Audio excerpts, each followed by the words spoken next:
30 ans d'un côté, 50 ans de l'autre. 30 ans, c'est la mort de Félix Houphouët-Boigny. 50 ans, c'est l'anniversaire de la fondation Félix Houphouët-Boigny. Ces festivités se passent à Yamoussoukro. Et lors d'une conférence inaugurale, on a appris une chose, c'est une organisation que Félix Houphouët-Boigny aurait voulu créer.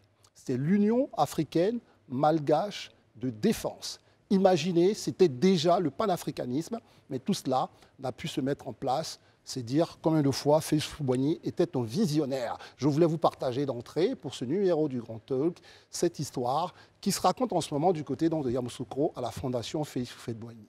Bonsoir à tous. Alors, ma très chère Christelle. Bonsoir André, j'espère que vous allez très bien. Merci pour cette magnifique cravate rouge.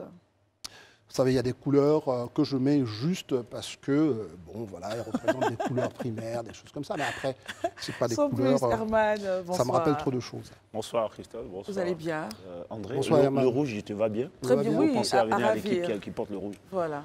Oh, salutations à tous les supporters de l'Africa Sport ce soir. Daouda, bonsoir. bonsoir. Je ne me sens pas visé. Bonsoir Christelle, bonsoir à tous. J'espère que vous allez bien. Et bonsoir à tous. Élisée Voloube, bonsoir. Bonsoir Christelle, bonsoir André, bonsoir chers amis, bonsoir chers téléspectateurs. Bonsoir Élisée. C'est le meilleur bonsoir que vous attendez parce que ce bonsoir... Oui, le bonsoir d'Élisée est toujours particulier. Vous le cherchez. Allez à tout ça, bonsoir. Bonsoir Christelle. André, le rouge te va très bien. Ouais. Ah, on n'est pas... C'est symbole de puissance. Symbole de puissance. Tout à fait. Le pouvoir surtout. Ah, Mais c'est ça. Et de le passion. pouvoir, c'est la puissance. Alors, je pense qu'on va la faire rentrer. Moi, j'aime bien cette couleur écrue. Ouais. Edith Brou, venez. Voilà, faites votre star, venez. Ne regardez pas. Edith Brou, je me regarde gênée, je suis timide. Non, soyez bonsoir pas timide. Edith. Bonsoir Edith. Bonsoir à tous. Vous allez bien? Très bien. Alors, André, avant d'aller plus loin... On va juste installer l'émission. Tout à fait. C'est parti.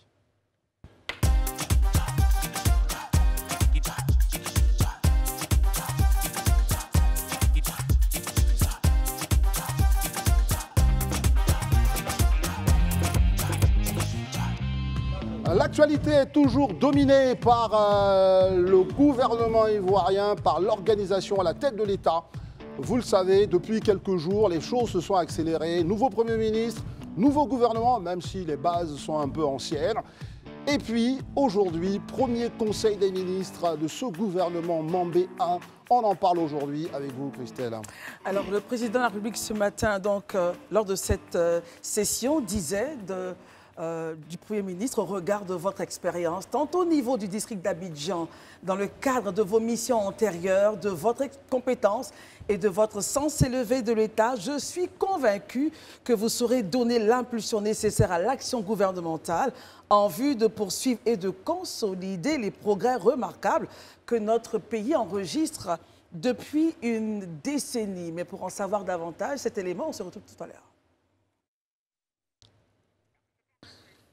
Alors, on aurait voulu vous faire entendre, j'allais dire, les propos d'Alassane Ouattara et de son nouveau Premier ministre. Mais bon, le temps que les choses se mettent en place, tout de suite, on va commencer avec nos amis. Edith, dites-nous, comment vous avez vécu déjà ces premières prises de parole de Begré Mambé et bien sûr d'Alassane Ouattara devant leur ministre ce matin? Ce qui m'a particulièrement marqué, déjà, c'est l'engagement fort donc, pris par le Premier ministre et également par le Président de la République qui a également donné des missions pour ce mandat qui démarre. Et parlant de mission, ce qui a vraiment été mis en avant, c'est surtout la bonne gouvernance. Donc, faire de telle sorte que la bonne gouvernance et surtout les personnes, les profils, les directeurs qui sont en charge donc, de diriger les établissements publics nationaux, que la sélection se fasse de la meilleure des manières, avec les meilleurs profils. On sait notamment que pendant l'année 2022 et même pendant l'année 2023, il y a eu des soubresauts donc, au sein de ces différentes directions, que la haute autorité de la bonne gouvernance également a été énormément sollicitée et que c'est un point essentiel pour le président de la République parce que entre les problèmes de blanchiment d'argent qui ont éclaboussé certaines de ces structures, il est important que l'État de Côte d'Ivoire mette l'accent là-dessus avec ce Premier ministre. Donc c'est vraiment ce qui m'a marqué et surtout la confiance qu'il lui accorde, qu'il a décidé de lui accorder. On a tous été surpris de ce choix, mais surtout la confiance qu'il lui accorde pour cette mandature. Bien. On reviendra sur certains points de détail que vous avez mentionnés. Herman, votre regard au vu de ce premier conseil, les points qui vous ont marqué? Je note que le président Ouattara, il a parlé de que ce nouveau gouvernement doit relever les défis que traverse le monde. Ces défis-là, il a indiqué la hausse des taux d'intérêt mondiaux qui jouent sur le pouvoir d'achat des populations. Bon, donc lui-même, moi je pense que j'imagine que cela veut dire pour lui qu'il faut peut-être réduire notre sollicitation de la dette. Parce qu'aujourd'hui, on sait que les différents budgets que nous avons jusque-là, on n'arrive pas à nous prendre totalement en charge. On fait appel à des institutions internationales pour nous aider au niveau de cela. Donc, puisque les taux d'intérêt ont augmenté au niveau mondial, il faut peut-être faire des efforts qu'au niveau de nos recettes fiscales ici, on puisse compenser cela. Moi, je pense qu'il a pleine conscience là. Il y a une autre chose qui m'a marqué. Il a dit que les différents ministres là, doivent veiller à la qualité, regarder la qualité des différents dirigeants des entreprises publiques. Donc, Eddy parlait tout à l'heure des différentes malversations. Aujourd'hui, quand on voit aussi qu'il a détaché carrément la bonne gouvernance pour donner une pleine autorité à la haute, c'est peut-être pour nous dire, par exemple, que lorsque ce ministère existait dans le gouvernement, ce ministère était solidaire de l'action gouvernementale. Aujourd'hui, qu'il est détaché, il pourra bien faire son travail d'audit, de contrôle de toute l'action gouvernementale. D'accord. Très bien. Daouda, que retenir vraiment de ce moment solennel de la République? Moment solennel, je pense que c'est une tradition. Après chaque remaniement, le président donne sa vision à son commando, ses 33 commandos. Je pense que les ministres ont pour obligation en fait, de traduire en actes concrets cette vision-là. Et la vision, pour moi, qui a le plus attiré mon attention, c'est la question de la vie chère. Et je pense que hier encore, on en parlait sur ce plateau parce qu'il a instruit le Premier ministre et instruit nommément le ministre Adjoumani à faire en sorte que le marché soit approvisionné de sorte que les Ivoiriens ne manquent de rien et surtout préserver le pouvoir d'achat de ces derniers-là. Quand on sait qu'aujourd'hui, la crise russo-ukrainienne nous a frappé de plein fouet, on a eu la crise aussi écologique qui nous a frappé, la crise de Covid. En plus de cela, la crise israélo-palestinienne qui peut avoir des répercussions. Aujourd'hui, je pense que c'est un chantier qui est très important. Par ailleurs, il a profité de ce moment aussi pour expliquer aux Ivoiriens, pas seulement aux ministres, pourquoi certains ministères ont été, je veux dire, scindés, ou bien de nouveaux ministères ont été créés pour expliquer ce dont tu parlais justement, le portefeuille de l'État, le patrimoine de l'État, parce que c'est des choses qui, ma foi... Les entreprises publiques? Les entreprises publiques, parce qu'on ne voyait pas véritablement clair. Il y avait comme une gestion opaque dans tout ça. Donc, je veux dire, il y a une question de mal-gouvernance. Et quand on regarde au niveau des institutions de Bretton Woods, c'est des choses qui intéressent véritablement les gens. L'autre chose qui a aussi attiré mon attention, on parlait de ça, la transformation, la transition numérique. Quand on sait que la digitalisation aujourd'hui est un chantier qui est vaste et qui donne de l'emploi, il est important pour lui de donner du coffre à ce portefeuille-là. Voilà. Élisée, votre regard de ce premier rendez-vous? Ben moi, je ne reviendrai pas sur ce qui a été déjà dit, parce que je pense que ça a été suffisamment dit et bien dit. Je vais juste m'attarder sur quelque chose qui, moi, me tient à cœur et qui a été relevé par le président et que le Premier ministre a pris à son compte à travers ce verbatim que, si vous permettez, je vais lire. Nous nous imposerons la règle de l'humilité et de l'écoute qui fonde votre idéal, car les postes auxquels vous nous appelez sont des fonctions de service public et de sacerdoce. Vous savez, moi, je dis toujours qu'il y a un gouvernement parce qu'il y a des populations, il y a des citoyens. Donc, si on veut inscrire sur l'ordre d'échelle des priorités ou d'importance, les populations sont nettement importantes parce que les ministres sont au service des populations. Et ça, le président le dit clairement et le Premier ministre le prend à son compte. Aujourd'hui, il est important. On ne dit pas que le gouvernement n'écoute pas, mais il est important qu'on soit beaucoup plus dans la proximité, qu'on écoute vraiment les populations. Les critiques, ce n'est pas parce qu'on veut fustiger pour fustiger, mais les critiques, c'est justement parce qu'on veut améliorer les choses. Et le président lui-même le dit chaque fois qu'il prend la parole, la redevabilité, l'importance pour les ministres, pour cela, d'être redevables à la population, de dire à la population ce qui est fait. ce qui est important pour la population, les missions qu'on leur a confiées, à quel niveau on en est. Ça, c'est des éléments qui sont tellement importants et pour lesquels moi, je suis très sensible. Il faut que vraiment, pour ce gouvernement, on soit beaucoup plus dans la proximité et dans l'approche vis-à-vis des populations. Alors, pour corroborer vos propos, je voudrais lire les mots du chef de l'État. Il a dit « Je veux que vous continuiez d'être des exemples.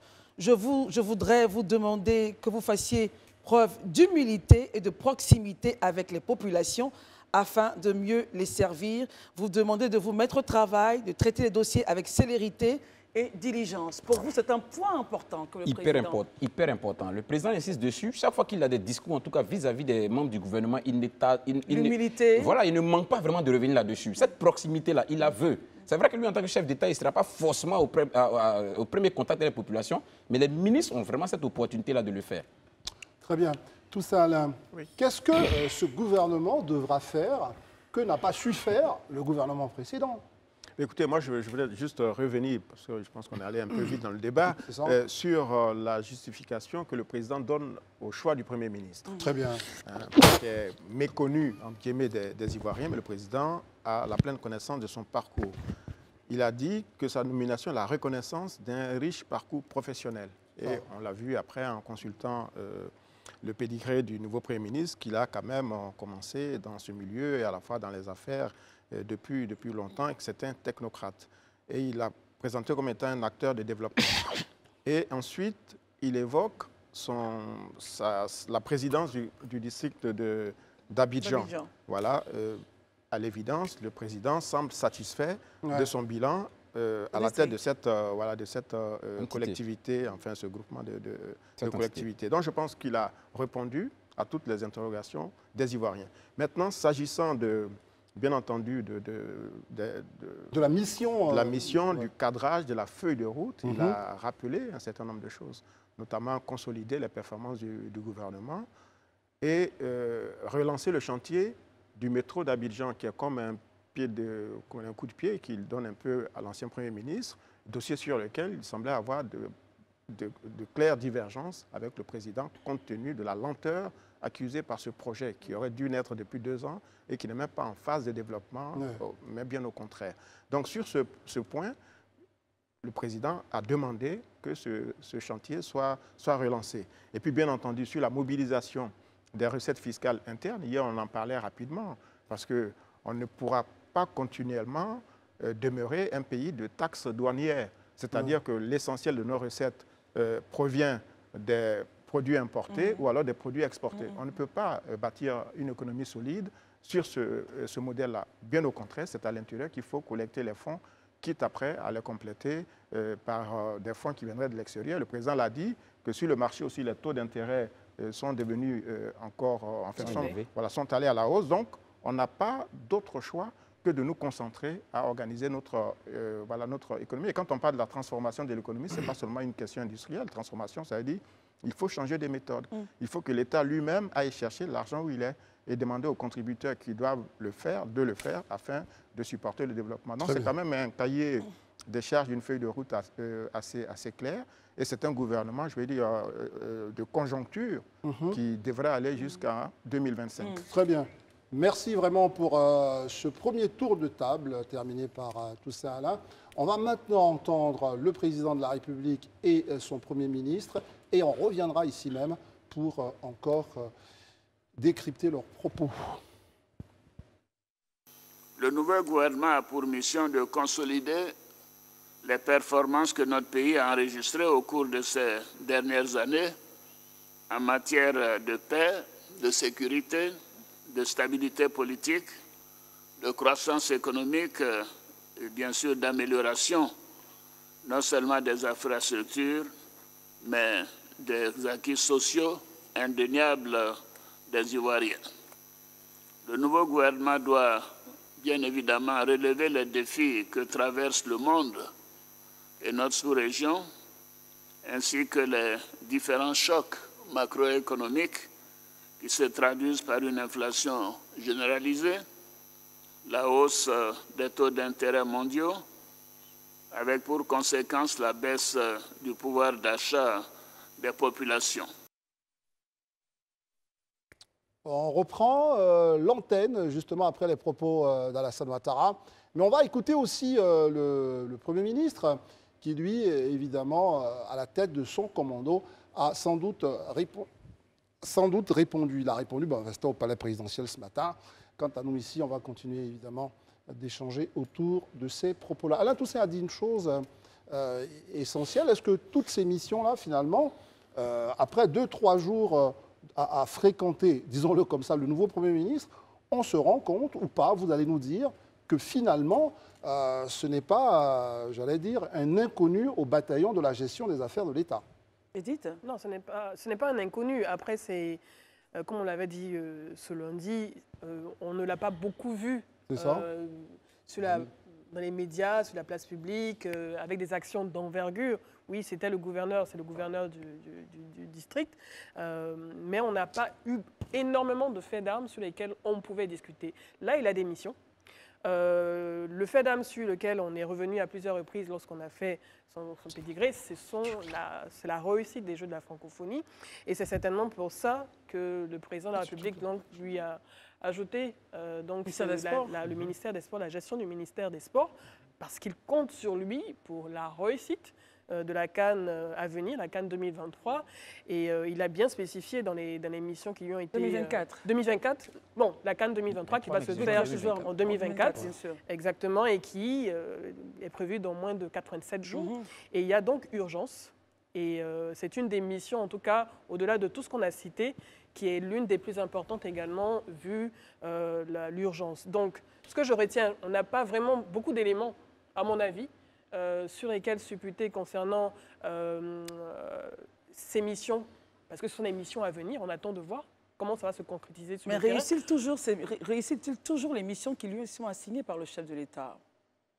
J'ai juste dit les Jeux de la francophonie. Je ne vais pas m'avancer plus longtemps parce qu'au-delà de ça, le district d'Abidjan, je n'ai pas encore vu, en tout cas à mon avis, la concrétisation de certaines choses. Voilà, je préfère ne pas m'avancer. Voilà. On attend de voir donc les missions qui seront assignées et les missions qu'il va réussir avec ce commando de 33 ministres. Voilà. Bien, Daouda. Bon, je vais dire, en m'appuyant sur ce que Edith dit, je sais que le district d'Abidjan avait en son temps avait pour rôle de construire un abattoir pour la Côte d'Ivoire, un abattoir très moderne qu'on n'a pas encore vu jusqu'à aujourd'hui. On devait avoir une gare internationale qu'on n'a pas encore vu jusqu'à aujourd'hui. C'était à la charge du district d'Abidjan. Mais je pense qu'il y a beaucoup de contingences qui rentrent en ligne de compte aussi. Donc, on ne peut pas mettre ça sur le seul compte du nouveau Premier ministre. Pour moi, il a été nommé à ce poste. C'est un administrateur, c'est un commis de l'État. Il faut lui laisser le temps de prendre les dossiers en compte. Il vient de prendre le train, de prendre l'appareil en marche. Le métro en marche. Le métro, voilà. Et du coup, sa première priorité, la priorité des priorités, je pense que le président l'a dit, et lui-même il a dit, c'est réussir la canne de l'hospitalité. Laissons-lui ce challenge-là. Après, on a le temps jusqu'en 2025 pour voir tout ce qui va être mis en œuvre. Mais là, on ne peut pas le juger dès son arrivée. Et juste pour ajouter, et j'ai bien apprécié le point sur lequel le président s'est appesanti, c'est sur la digitalisation et également sur l'économie numérique, qui est aussi un point essentiel. Et ça fait vraiment plaisir à voir parce qu'on parle de la CAN qui arrive à venir, on parle également de beaucoup de moyens de paiement, donc de finances digitales qui seront mis en œuvre pendant cette période, mais on parle également de la digitalisation de l'État de Côte d'Ivoire avec les recettes fiscales maintenant qui sont perçues par mobile money, également les inscriptions à l'école également qui sont faites par mobile money. Il y a plein d'actions qui ont été mises en route, mais il y a énormément d'efforts à faire et je suis ravie de voir que le président fait de l'économie numérique sa priorité, la digitalisation. On va permettre à Élisée de réagir là-dessus. Élisée, d'accord, je note à la suite des interventions d'Alain et de Daouda et qui ont évoqué en tout cas quelques chantiers importants qui semblent être en berne depuis belle lurette. Je pense que c'est tout juste là même l'opportunité de revenir sur la question de la redevabilité. Aujourd'hui, où nous en sommes, il est important quand même que pour l'État, pour les citoyens, on puisse faire le point de tous ces grands projets, ces grands chantiers qui ont été annoncés, qui ont été lancés aux yeux des populations ivoiriennes et qui faisaient même notre fierté. On en parlait même avec beaucoup de fierté, qui aujourd'hui semblent être laissés en berne. Où nous en sommes aujourd'hui, je pense que pour s'inscrire même dans la logique de cette redevabilité, il serait déjà bien peut-être qu'on fasse le point. Comme je le dis toujours, moi, je ne suis pas prompt à accuser les gens pour les accuser. Voilà, je sais qu'on peut être animé de bonnes intentions. Et puis, dans la réalisation des choses, on peut être face à quelques contraintes. Mais comme je le dis toujours, si vous ne dites pas les contraintes face auxquelles vous êtes, si vous ne dites pas ce qui a empêché qu'on réalise, comment nous, on peut imaginer? Nous, on n'est pas à votre place. Donc, je crois que c'est le lieu, vraiment, avec le Premier ministre, de peut-être faire l'état des lieux de tous ces gros projets-là, que ce soit le métro, comme il a dit, la gare internationale qui a été lancée, et tous ces points-là, vraiment, qui depuis des années ont été lancés, et dont même la date d'exécution, pour certains, est déjà dépassée. Et certains pays ont déjà lancé leur métro. Et qu'on nous dise exactement ces projets-là, où nous en sommes, et aujourd'hui, quelles sont les prochaines dates de livraison éventuelles, bien évidemment, tenant compte d'un chronogramme qui soit plus réaliste. Il est quand même important qu'on revienne sur ces sujets. Très bien, on va permettre à Herman de donner son point, et on fera notre pause. Moi, je sais que j'ai eu un temps dans la coordination de son travail avec ses relations avec les différents maires d'Abidjan. Il y a eu par moments des endroits où il y avait qui devait gérer véritablement telle parcelle du projet. Là, vous parlez du Premier ministre. Hein. Parle du Premier ministre. Donc je veux dire, tout n'a pas été tout clair. C'est vrai que c'est un nombre d'affaires. On l'a vu aussi au niveau de la CEI. Quand il était président de la CEI, aujourd'hui, le fichier électoral que certains partis de l'opposition contestent, c'est parti de là. Donc je veux dire que dans toute la marche d'un homme politique, d'un responsable, il y a toujours ce qui est positif, mais il y a également des points noirs. Moi, je pense qu'aujourd'hui, c'est tout cela, la somme de tout cela que le président a perçu et lui a confié le gouvernement. On va lui accorder le temps d'imprimer sa marque et puis on verra après ce que ça pourra donner. Herman, on va vous redonner la parole dans un instant pour le mot. Donc, très rapidement, il nous reste une minute pour terminer ce sujet. Un point, parmi les chantiers inachevés, il y a le 4e pont. Celui de Yopougon, je crois. C'est ça. Yopougon, le 6e même pont. C'est le 6e, je crois. Voilà. Qui est à l'arrêt parce que justement le deal avec l'entreprise chinoise n'a pas été bien ficelé. Donc là aussi, c'est une source d'impatience du côté du président de la République. Maintenant, sur la digitalisation, moi, je pense qu'on reste beaucoup au mot. Pouvez-vous me donner le pourcentage, je parle le nombre, le pourcentage d'établissements scolaires ou secondaires en Côte d'Ivoire qui ont une salle Internet? C'est ça la digitalisation, la réduction de la fracture numérique. Or là, on est sur des déclarations depuis des années, mais ce n'est pas le fait de ce gouvernement ni de ce président. C'est depuis au moins 2 décennies qu'on parle d'amener l'Internet partout vers les populations, vers les écoles. Le mobile money, c'est bien, mais ça, c'est purement financier, économique. Ça c'est déjà un pas, là. Est-ce que ce n'est pas déjà un pas qui mais nos enfants doivent pouvoir avoir accès à la connaissance partout où ils sont. Or, pour le moment, cela n'est pas fait. Donc, c'est un dossier important, c'est d'amener l'Internet, la connectivité partout où cela est nécessaire. Ce gouvernement, avec son tout Premier ministre, est engagé sur d'importants chantiers, vous l'avez rappelé ici même. Eh bien, on aura l'occasion de revenir sur ces différents chantiers. Est-ce que ça fait partie des chantiers? Les affaires d'investissement des Ivoiriens. Ils aiment investir, mais ils investissent dans 2, 3 choses et parfois on leur dit que non, vous vous êtes fait arnaquer. Herman, dans son mot, veut revenir sur la question de l'investissement, cette question à laquelle on a assisté il n'y a pas longtemps dans le domaine des transports et des taxis VTC, etc. Donc c'est vrai, le sujet d'aujourd'hui, c'est... Aujourd'hui, nous allons juste parler d'une affaire qui a fait grand bruit, et puis on pourrait dire même qui continue de faire grand bruit en Côte d'Ivoire, les investissements avec bénéfices mirobolants dans le secteur du transport. C'est une histoire d'investissement, de gros sous et surtout de rêves brisés. Tout commence en 2022, peut-être un peu bien avant, lorsque plusieurs sociétés au statut pas très clair commencent à proposer des offres alléchantes à des investisseurs potentiels, des particuliers souvent, pour une somme d'argent modeste. Ces investisseurs pouvaient devenir propriétaires d'un véhicule de transport. Les remboursements sont rapides, avec des mensualités très intéressantes et donc un retour sur investissement considérable. C'est trop beau tout cela. Oui, en effet, c'était trop beau pour être vrai. Les promoteurs qui se cachaient derrière ces sociétés ne fournissaient pas de voitures aux investisseurs, en tout cas pas à tout le monde. Certains utilisaient l'argent des investisseurs pour financer leurs propres activités ou pour le blanchir dans d'autres cas. L'affaire a éclaté lorsque l'État a demandé de surseoir toute nouvelle souscription et depuis, les investisseurs ont commencé à se plaindre de ne pas recevoir leur retour sur investissement, ni même le remboursement de leur capital investi.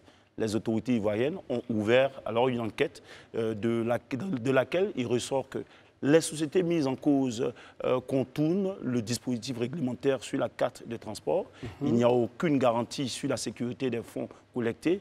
L'État, après avoir recommandé donc la suspension de ces activités-là, décide de mettre fin à l'activité d'appel public à l'épargne. Ça, c'est non négociable, avait enjoint le directeur général du Trésor et de la comptabilité publique. Fort de ces décisions, l'État demande aux sociétés mises en cause de procéder au remboursement des souscripteurs. Sauf que cela, selon les estimations, c'est près de milliers de personnes qui pourraient perdre leur épargne, qui représente plusieurs milliards de francs CFA. Cette affaire est un rappel que les investisseurs doivent être prudents avant d'investir leurs petits sous dans une entreprise. On se souvient encore de l'affaire de l'agrobusiness, dont l'affaire des VTC n'est qu'une variable. Il est important de faire des recherches avant de signer un contrat et de se méfier des offres trop alléchantes. Vous ne pouvez pas du jour au lendemain être milliardaire. Voici quelques conseils pour éviter de tomber donc dans une arnaque de type pyramide de Ponzi. Faites vos recherches avant d'investir dans une société. Vérifiez les informations sur la société, comme son numéro d'immatriculation et son adresse. Soyez méfiants des offres trop alléchantes. Je vous disais tout à l'heure, on ne peut pas du jour au lendemain devenir milliardaire. Si une offre semble trop belle pour être vraie, c'est probablement le cas. Demandez à voir l'activité avant de signer un contrat. Ne donnez pas d'argent avant de connaître les états financiers de l'entreprise. Si vous pensez avoir été victime d'une arnaque de type pyramidal, vous pouvez porter plainte auprès des autorités ivoiriennes. Aujourd'hui, pour les victimes de l'affaire des investissements dans le secteur du transport, est-il déjà trop tard? Ont-ils perdu leur argent et leurs rêves?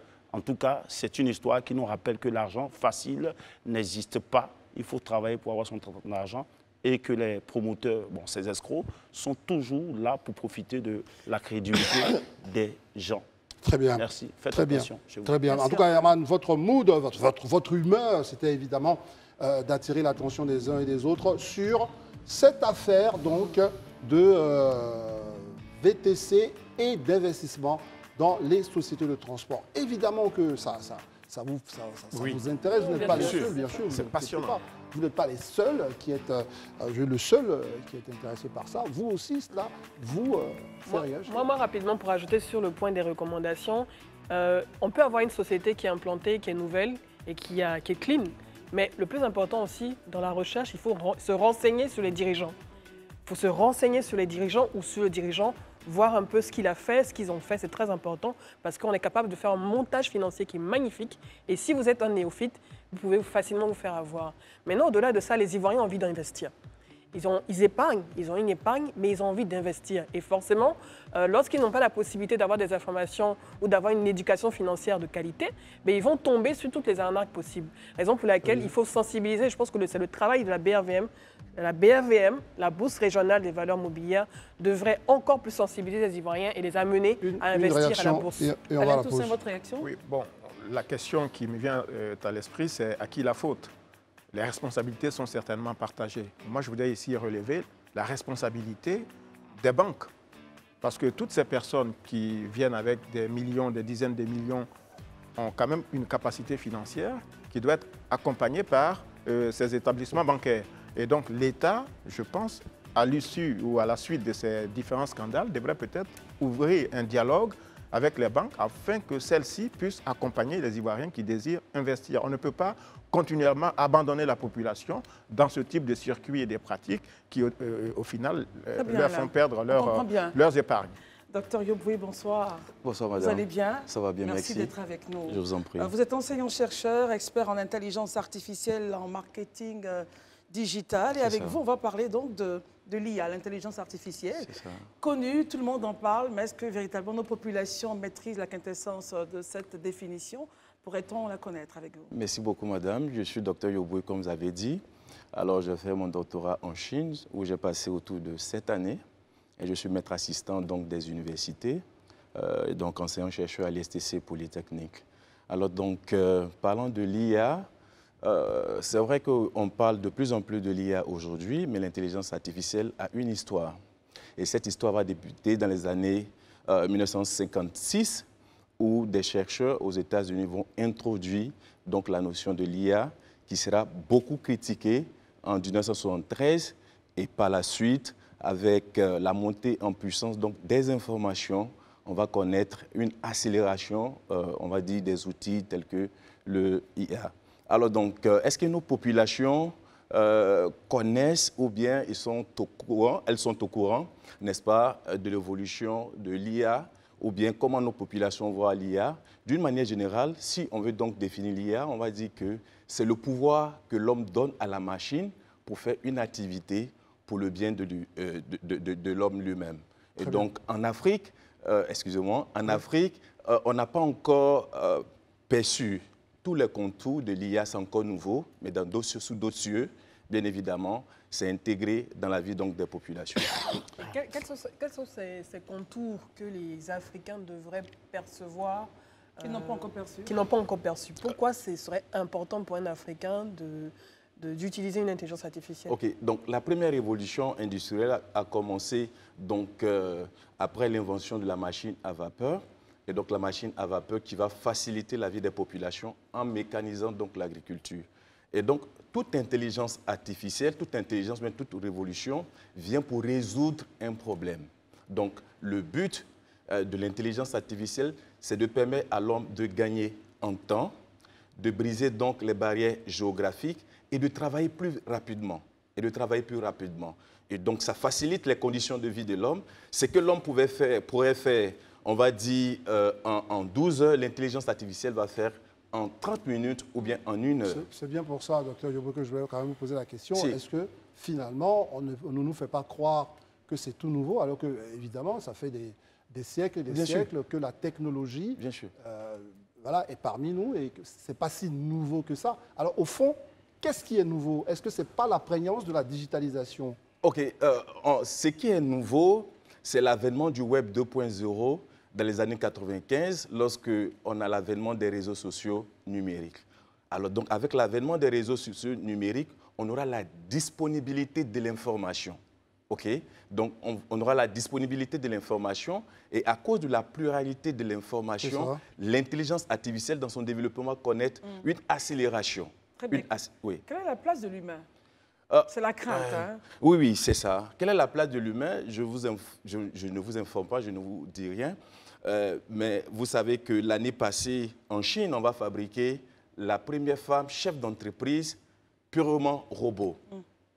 Elle va travailler 74 fois. Elle va travailler 74 fois plus rapidement que l'homme normal, bien évidemment, et c'est plus bénéfique.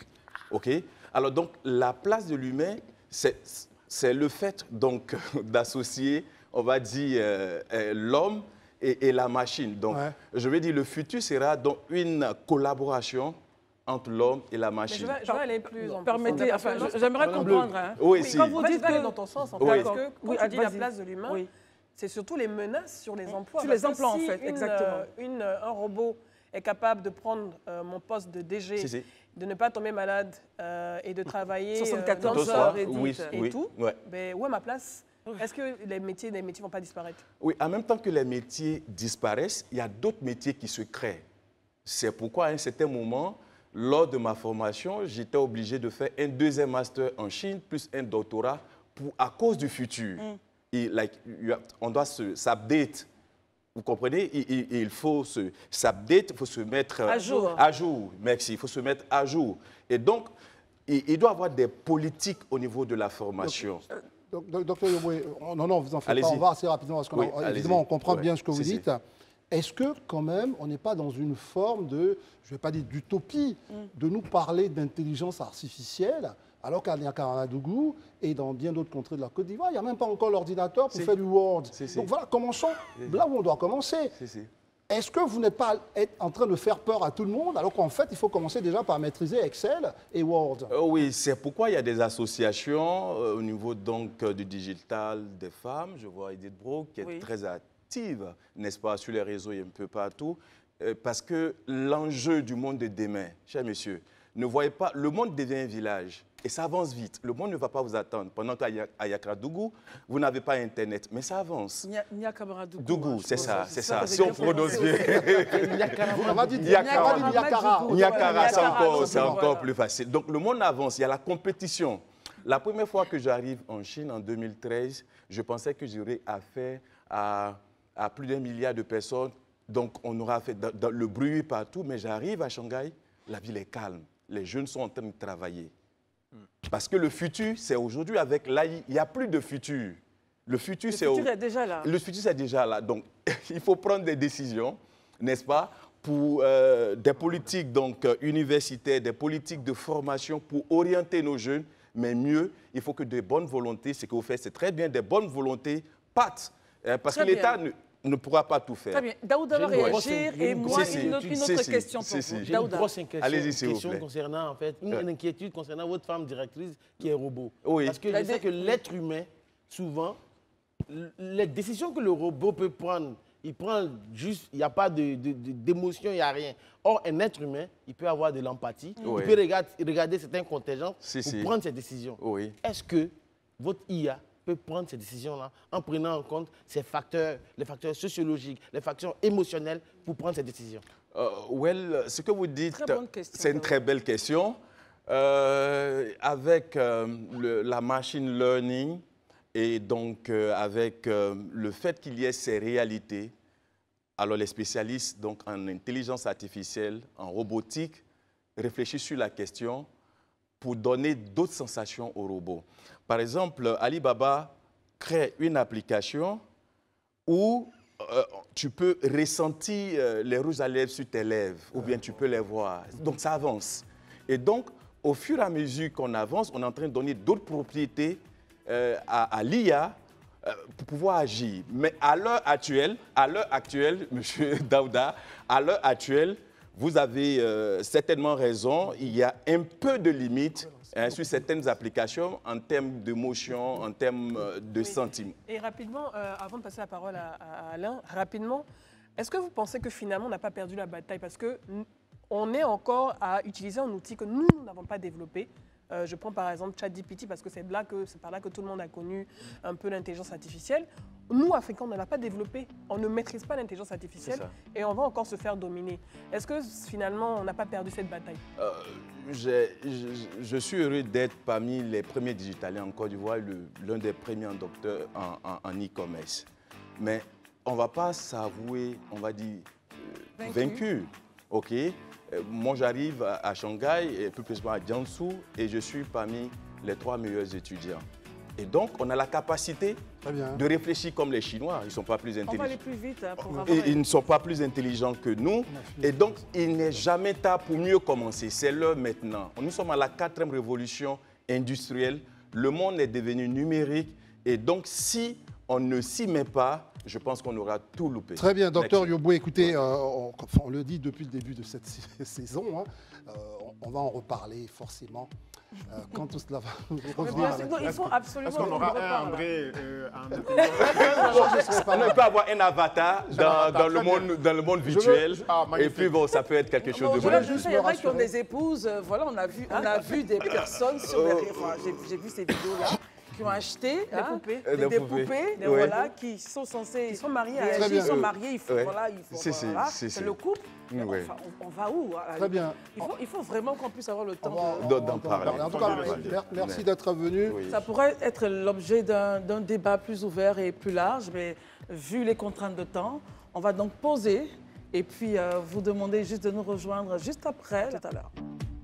Mesdames, Messieurs, vous êtes de retour avec nous sur ce plateau. C'est le Grand Talk. Nous sommes toujours très, très heureux de vous savoir nombreux sur nos différents canaux.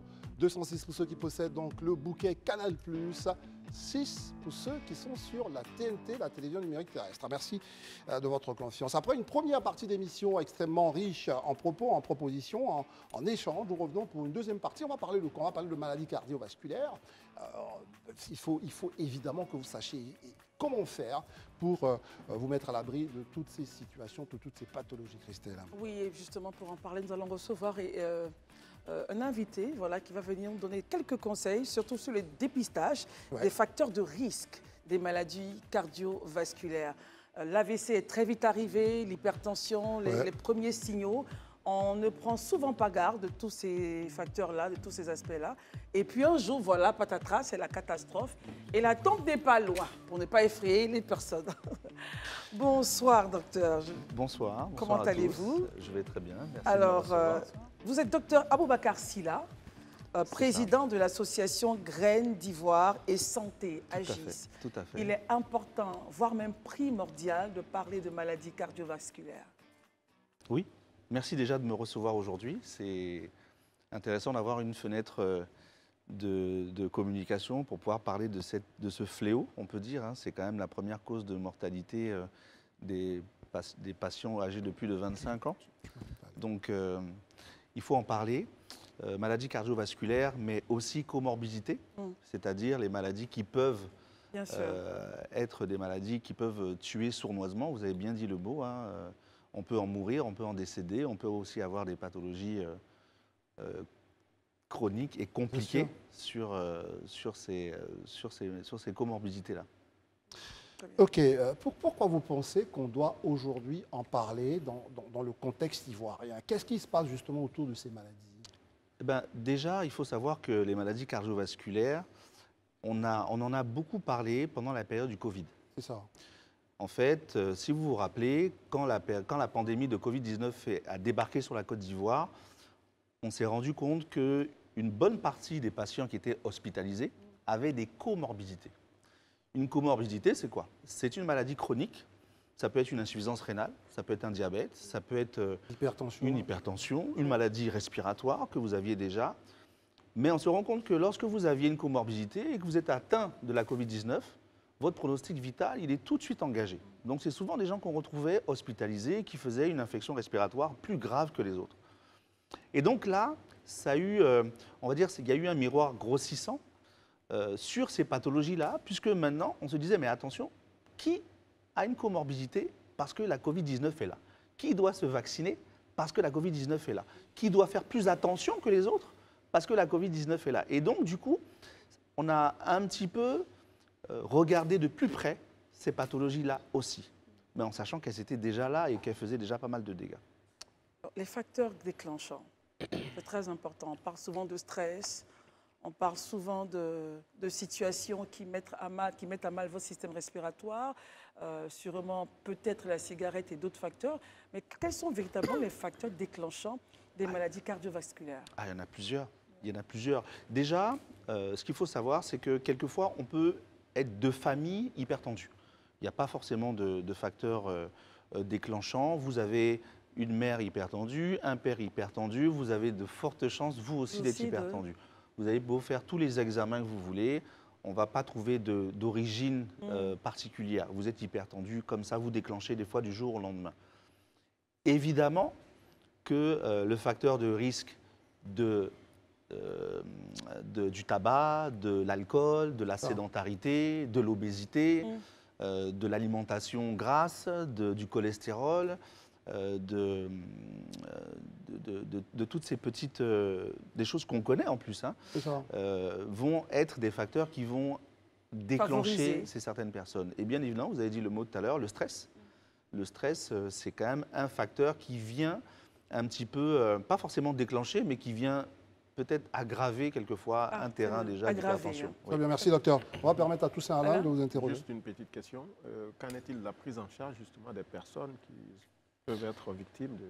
Alors, il y a être victime et il y a déjà être au courant de cette maladie. Quand vous êtes au courant de cette maladie, vous avez votre médecin cardiologue qui vient vous dépister, qui vient vers vos examens complémentaires et qui vous donne un traitement adapté.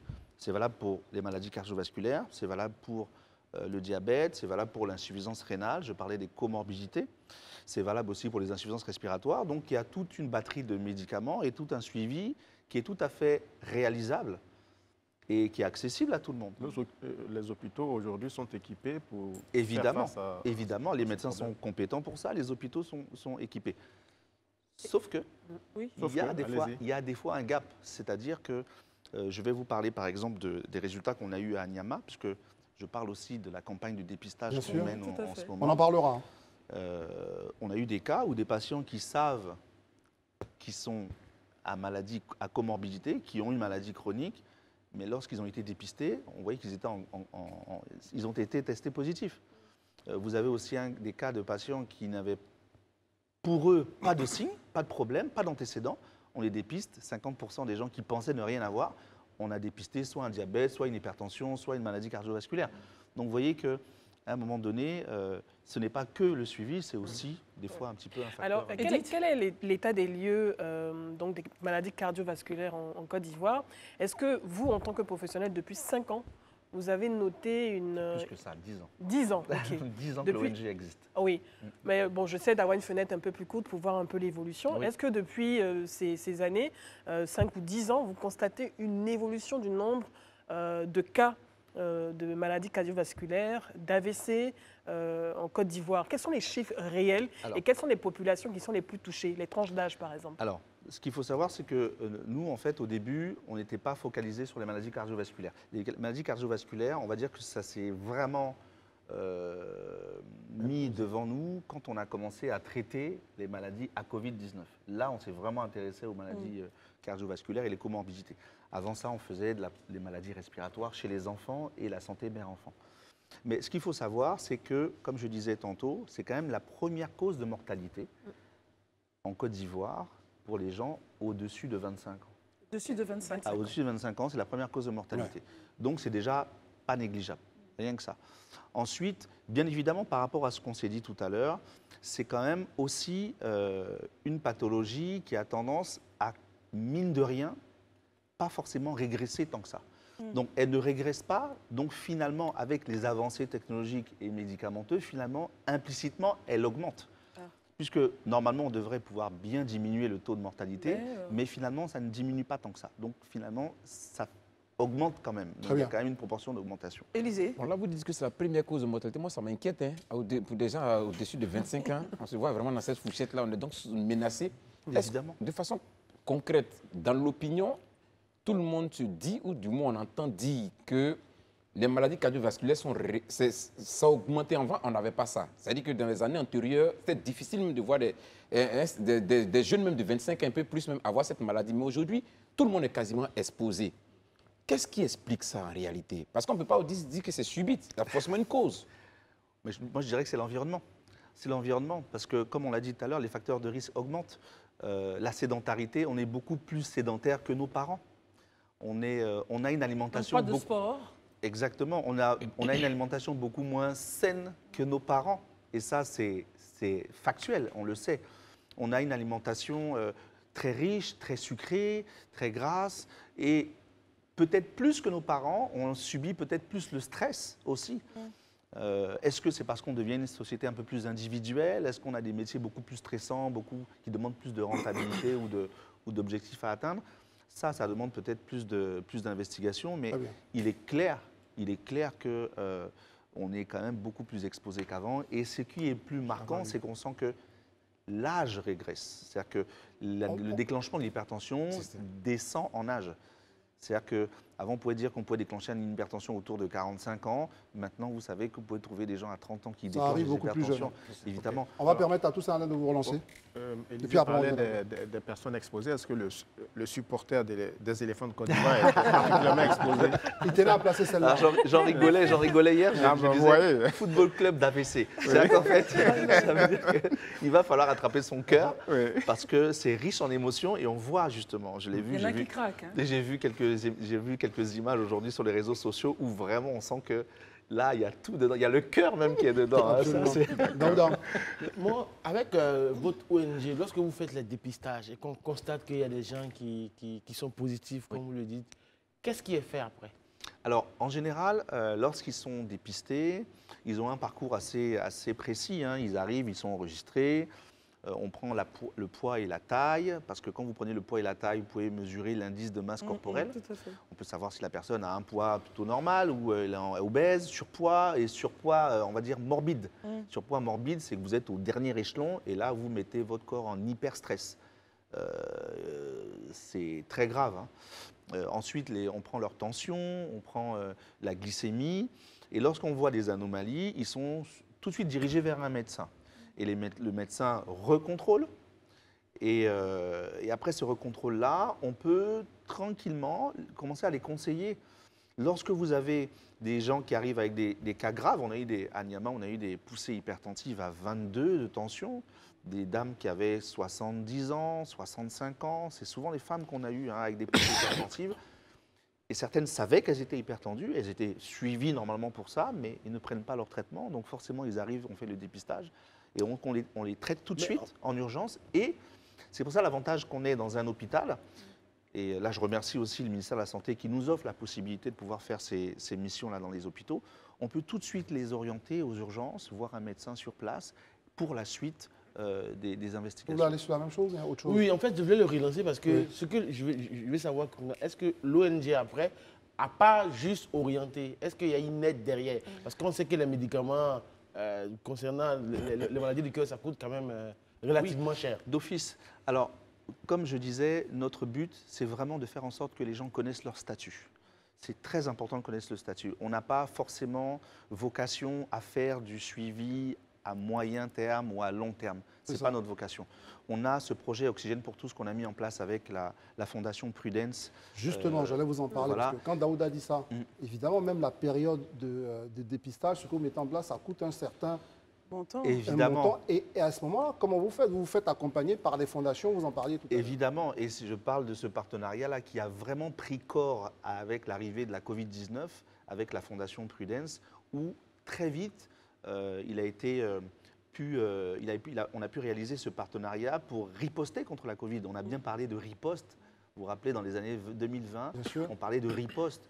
Ensuite, à la suite de la riposte, on a pu mettre en place ce qu'on appelle le projet Oxygène pour tous, parce qu'il fallait répondre aux détresses respiratoires, parce qu'on s'est rendu compte que certaines zones avaient des carences en oxygène. Et dans la continuité de ce projet-là, de lutter contre la Covid-19, il fallait mettre en évidence les comorbidités, parce que qui sait qu'il a un diabète, qui sait qu'il n'a pas de diabète? Lorsque vous savez que vous avez un diabète, vous pouvez prendre vos précautions. C'est ça. On ne souhaite pas, hein, mais s'il y a une autre pandémie qui arrive, au moins on est déjà prévenu. Et le projet, c'est bien ça, c'est bien de dépister gratuitement pour que tout le monde puisse se sentir libre de venir. Et déjà, je vous dis, hein, déjà rien que cette action-là, ça peut changer la vie de quelqu'un. Quelles sont les zones que vous touchez avec cette campagne de dépistage? Alors, donc c'est déjà notre troisième étape. Là, demain, on commence la mission de Bingerville, à l'hôpital de Bingerville, sur 3 jours, donc du 19 au 21. Il y a 3 semaines de ça, on était à Niama. Et je vous dis, les résultats sont quand même probants. Je vous dis, notre objectif, c'est de dépister plus de 15 000 personnes. Mais vous avez vraiment déjà sur les résultats qui sont sortis, une grosse partie de patients qui n'ont pas d'antécédents, mais à qui on découvre quelque chose, et ceux qui ont des antécédents et qui sont quand même positifs au test. Donc vous avez 2 cas de figure, des gens qui ne connaissent pas leur statut et des gens qui ne suivent pas leur traitement. Alors, j'ai un ami qui effectivement souffre de maladies cardiovasculaires, qui m'a envoyé un document là en direct parce qu'il suit l'émission. Il dit qu'on se focalise plus sur l'AVC et l'hypertension, alors que par exemple une angine de poitrine, une maladie cardiovasculaire. Évidemment, évidemment. Voilà, et il m'envoie un document où il y a des chiffres. Il y a un peu plus de 11 000 décès par an en Côte d'Ivoire de maladies cardiovasculaires. 20% de la population adulte est atteinte d'hypertension artérielle. Voilà. Et on dit que 15% voilà, de personnes sont concernées par le tabagisme. Justement, quand vous entendez tous ces chiffres, comment vous allez justement inscrire vos actions dans le futur? Parce que là, on se rend compte de l'ampleur de la situation. Et comment vous allez vous projeter vers le futur maintenant? Alors, nous, le projet Dépistage pour tous, il a pour but de sillonner sur toute l'année jusqu'à mai 2024 une dizaine de localités sur tout le territoire de Côte d'Ivoire, notamment à Boissot, Djiné, Korogo, Grand Bassam, pour ne citer qu'elles. Mais on va, entre guillemets, aller beaucoup plus loin dans le dépistage. Je prends l'exemple de, justement, vous parliez d'angor, donc c'est des angors de poitrine, angine de poitrine. On va mettre en place, en fait, un électrocardiogramme à intelligence artificielle. Ça tombe très bien sur ce qu'on vient de dire. Parlons-en. Intelligence artificielle qui est capable de détecter les anomalies. Vous faites l'électrocardiogramme, vous n'avez même pas besoin de médecin, un infirmier peut mettre l'appareil, il détecte les anomalies. Une fois qu'on voit les anomalies, il fait les suggestions, vous allez avec le document voir le médecin qui l'interprète. Et donc, on pourra dépister beaucoup plus de personnes comme ça. Évidemment, les angors et les problèmes de coronaire aussi. Au-delà de tout cela, tout cela rime au plan de vie des Ivoiriens ou des populations qui nous regardent. Est-ce que vous pensez à faire des sensibilisations sur vraiment l'amélioration des conditions de vie éviter le stress, pratiquer le sport, manger. Enfin, on sait À que des heures régulières. Voilà, des heures régulières. Il y en a qui mangent à minuit, 1 heure du matin. L'estomac est ralenti. Est-ce que vous comptez faire des sensibilisations sur ces points précis? Alors, moi, déjà, de mon métier, parce que je suis kinésithérapeute de métier, je le fais déjà, parce que je me retrouve avec des patients à mon cabinet qui sont un petit peu les dommages collatéraux de cette hygiène de vie qui n'est pas forcément adaptée. Moi, la première chose qui m'a choqué quand je suis arrivé en Côte d'Ivoire, c'est qu'en fait, on ne respecte pas le repos. C'est-à-dire que le dimanche n'est pas un dimanche. Le samedi n'est pas un samedi. Mais c'est quoi le repos? C'est dormir Ça veut juste dire ou est-ce qu'il y a un non, environnement? Le loisir. Le loisir. C'est-à-dire que quand vous allez le dimanche, vous arrivez le lundi, on vous demande qu'est-ce que vous avez fait dimanche, vous dites vous êtes parti à une cérémonie, après vous êtes parti faire des... C'est pas du repos, ça. Vous voyez bien qu'à un moment donné, je me suis rendu compte, ça c'est la première chose qui m'a choqué, c'est qu'en fait, on met notre organisme à rude épreuve. Et si vous ne vous reposez pas, à un moment donné, vous tirez sur la batterie et vous êtes sur vos réserves. J'écoutais un médecin qui parlait du repos. Il dit le repos, c'est pas dormir. Que dites-vous? Le loisir est du repos.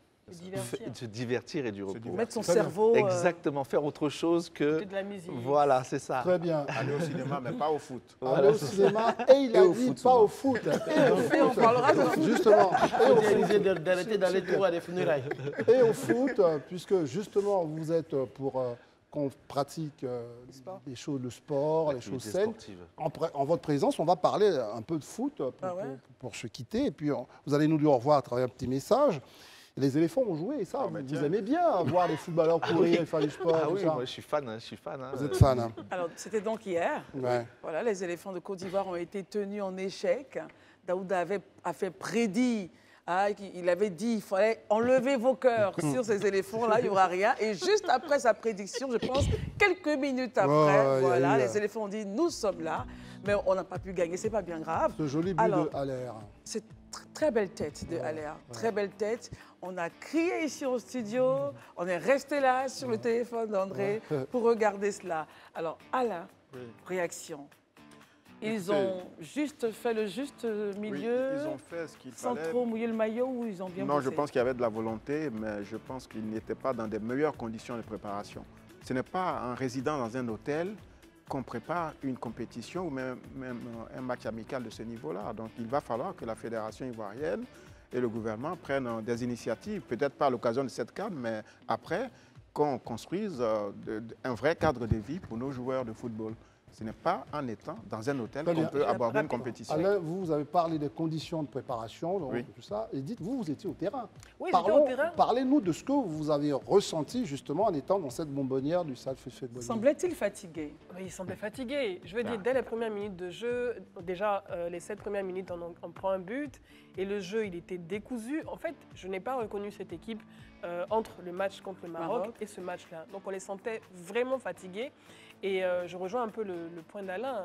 Est-ce qu'ils ont eu le temps de se reposer avec les nombreuses visites qu'ils reçoivent depuis un moment à l'hôtel? Est-ce qu'ils ont vraiment eu le temps de se reposer? Parce qu'on ne les a pas du tout reconnus. On a entendu votre point là-dessus. Élisée, vous, quand même, vous êtes le spécialiste de foot. Vous dites quoi? Dites-nous très rapidement. Moi, je pense que si face au Maroc, on peut dire qu'on a eu une équipe qui a fait une prestation aboutie. Par contre les Bafana, je pense que ça a été poussif. Voilà, là, franchement, je pense que ça a été une contre-performance. Et très rapidement, il va falloir que les éléphants nous montrent notre visage. Sinon, ça, c'était vraiment pas réduisant. Et c'était pas la meilleure équipe de Daouda. l'Afrique du Sud.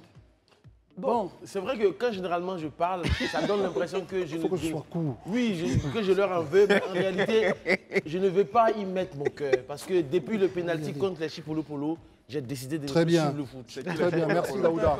Docteur, Daouda, on va y aller. Docteur, on va vous dire... Il nous fait courir, ce gars. Oui, bien sûr. On va vous dire merci d'être passé chez nous. Merci à vous. Et en tout cas, que l'ONG agisse, pour la CAN, peut-être. Continue de sensibiliser les concitoyens. Jusqu'où ils rentrent. Avant le pronostic, je dis venez nombreux demain à Bingerville pour vous faire dépister. C'est gratuit. Voilà, comme ça on pourra suivre la CAN en bonne santé. Très bien. Mais en tout cas, merci les amis, même si c'est au pas de course, Christelle. Bah oui, au pas de course, nous sommes obligés donc de libérer l'antenne. Merci d'être venu, Edith, Alain, Daouda, Herman est parti, Élisée, André, merci également. Et merci à vous de nous avoir suivis très nombreux. Merci de vos différentes réactions. On se retrouve demain pour une autre émission du Grand Talk. Portez-vous bien, bonsoir.